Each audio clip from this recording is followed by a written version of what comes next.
Bismillahirrahmanirrahim. Assalamualaikum warahmatullahi wabarakatuh. Selamat pagi, salam sejahtera bagi kita semua. Om Swastiastu, Namo Buddhaya, salam kebajikan.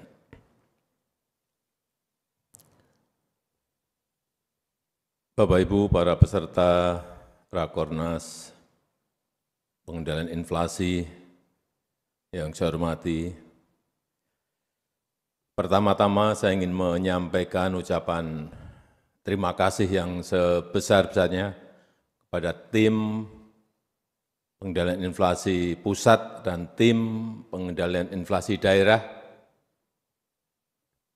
yang telah bekerja keras, yang telah berusaha keras untuk mengendalikan inflasi, sehingga yang terakhir di bulan Mei yang lalu, inflasi kita berada di angka 2,84%. Ini merupakan salah satu yang terbaik di dunia.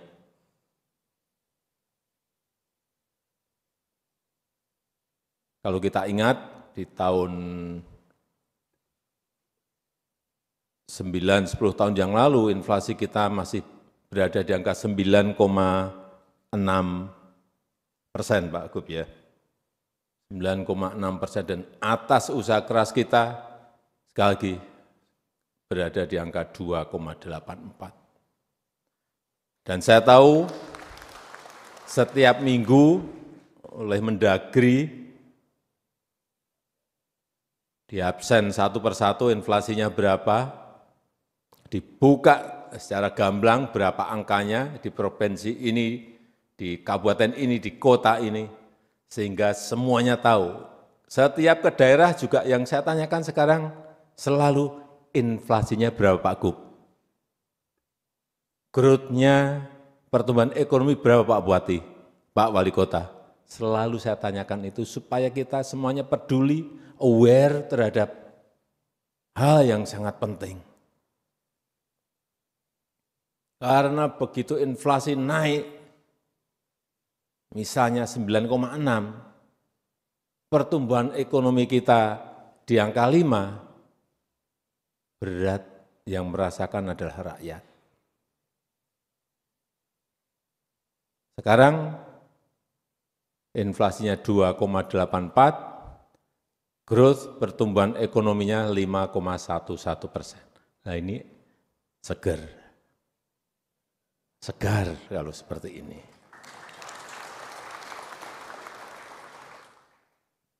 Tapi kita harus tetap waspada, hati-hati, tidak boleh lengah, tantangan ke depan tidak mudah.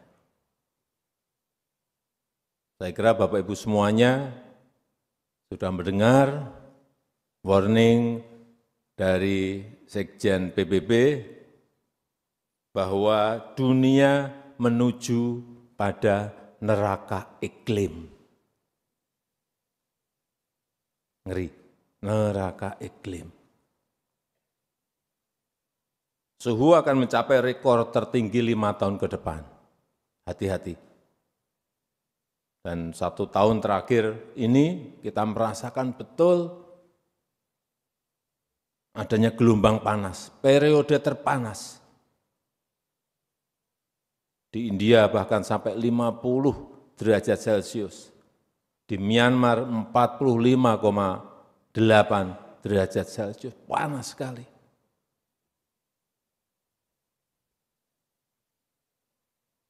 Kalau orang panas mungkin bisa masuk ke rumah, berteduh, bisa. Tapi urusan pangan, hati-hati masalah ini. FAO mengatakan bahwa jika didiamkan seperti sekarang ini, enggak ada pergerakan apa-apa, 2050 dunia akan mengalami kelaparan berat. Akan mengalami kelaparan. Ini yang harus direncanakan, diantisipasi sejak mulai sekarang. karena diperkirakan 50 juta petani akan kekurangan air. Nggak ada air. Dan akan masuk pada tadi, kekurangan pangan. Artinya apa? Jangan main urusan kekeringan. Jangan main-main urusan gelombang panas. Larinya nanti bisa ke inflasi. Begitu stok tidak ada, produksi berkurang, stok tidak ada, artinya harga pasti akan naik. Otomatis itu. Hukum pasarnya memang seperti itu. Dan itu adalah urusan kehidupan manusia. Sekali lagi, begitu produksi karena panas, urusan air enggak kita urus, produksi turun, stok menipis, otomatis harga pasti naik, otomatis juga inflasi pasti akan naik lagi. Rentetan ini yang harus diantisipasi, direncanakan, dan korbannya sekali lagi rakyat. Oleh sebab itu dalam 3 bulan ini, Kementerian Pertanian, Kementerian PU sudah saya perintahkan bekerja sama dengan TNI, dan Panglima TNI dan Kodam-Kodam untuk secepatnya membangun pompa-pompa.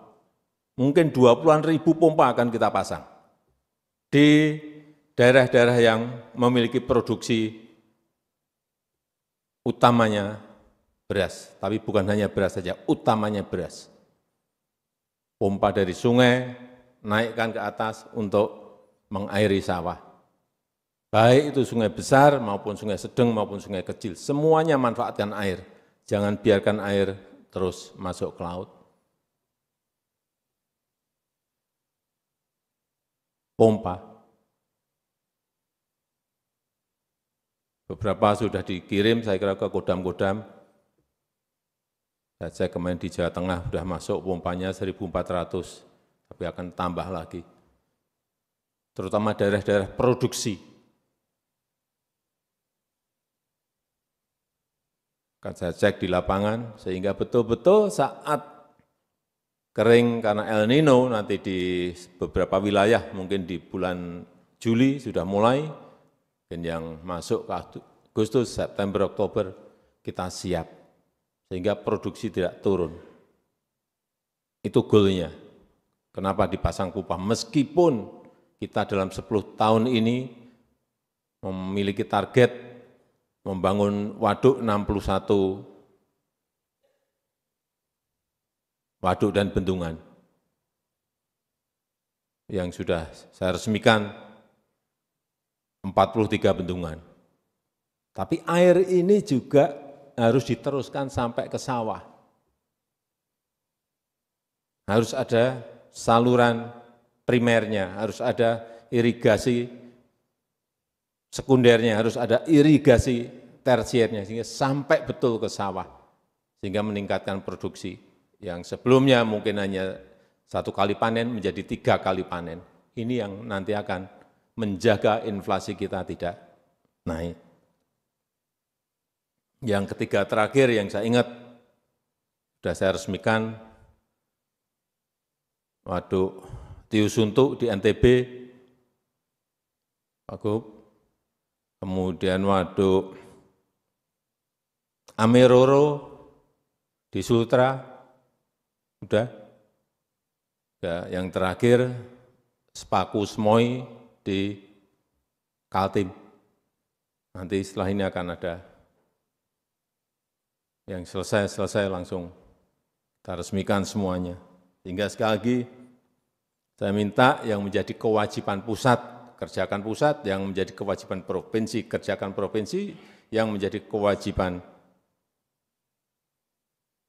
kabupaten kota juga kerjakan oleh kabupaten kota, sehingga kita betul-betul kerja semuanya terintegrasi. Dan sekarang adalah eranya teknologi, eranya smart system.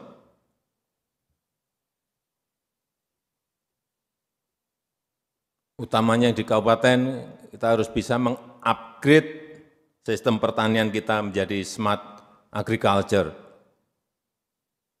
terutama untuk unggulan-unggulan yang ada di daerah kita masing-masing. Lakukan penelitian, nggak usah banyak-banyak, semua diteliti, nggak usah yang menjadi unggulan satu aja, teliti, riset daerah. Karena daerah kita ini bentangannya sangat panjang dan setiap daerah memiliki unggulan-unggulan. Itu saja, nggak usah meneliti sampai ratusan, satu aja tapi yang unggulan.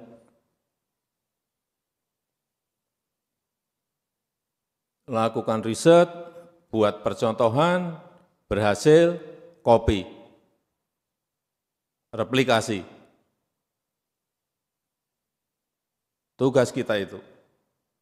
Dan juga undang investasi untuk membangun industri pengolahan, untuk membangun pabrik pengolahannya, sehingga nilai tambah dari setiap produksi yang ada di pertanian perkebunan kita menjadi berlipat. Bangun juga sistem distribusi yang terintegrasi. Ini sudah dilakukan sekarang oleh RRT. Sehingga betul-betul sistem distribusinya betul-betul terintegrasi. Betul. Saya kira kalau koordinasi pusat dan daerah bisa berjalan, apa yang tadi saya sampaikan akan bisa kita lakukan. Saya rasa itu yang bisa saya sampaikan dalam kesempatan yang baik ini.